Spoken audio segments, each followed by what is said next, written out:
Que devient l'alternance quand le pouvoir réécrit les règles à Djibouti en vue de la présidentielle de 2026? Les règles du jeu ont sauté. La limite d'âge disparaît et un nouveau mandat pour Ismaël Omar Guelleh devient possible. Au Cameroun, par exemple, en août 2025, Maurice Kamto a, lui, été écarté du processus électoral et Paul Biya a été réélu pour un 8e mandat.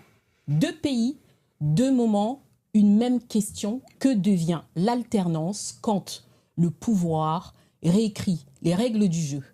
Pour en parler, je reçois 2 invités sur ce plateau.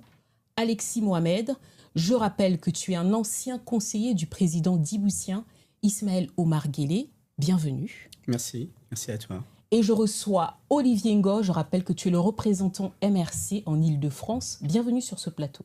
Merci pour l'invitation. Vous regardez le podcast de Quotient Life, le rendez-vous, tournez à Paris, abonnez-vous, commentez, likez, votre soutien compte.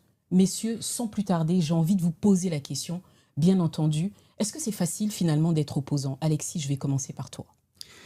De toute évidence, non.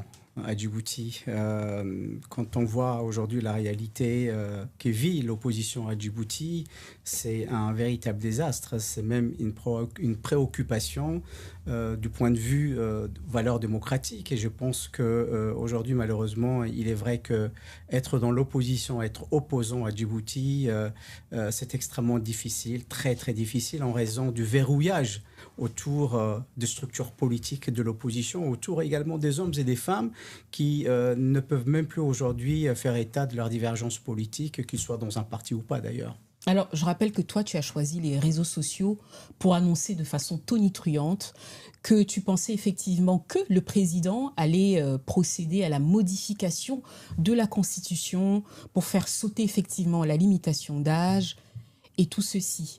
Tu es donc le témoin aujourd'hui de ce changement qui est annoncé pour quelques mois à Djibouti. Ça fait de toi, de fait, un opposant.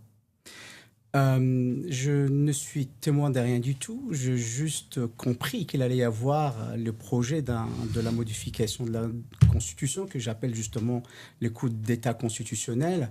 Effectivement, pour moi, c'était vraiment la limite rouge à ne pas dépasser. On peut tout accepter, sauf pérenniser ou permettre en tout cas la pérennisation au pouvoir du président de la République en raison des réalités nombreuses du pays, que ce soit sur le plan économique, sur le plan politique, mais aussi sur le plan social. Ok,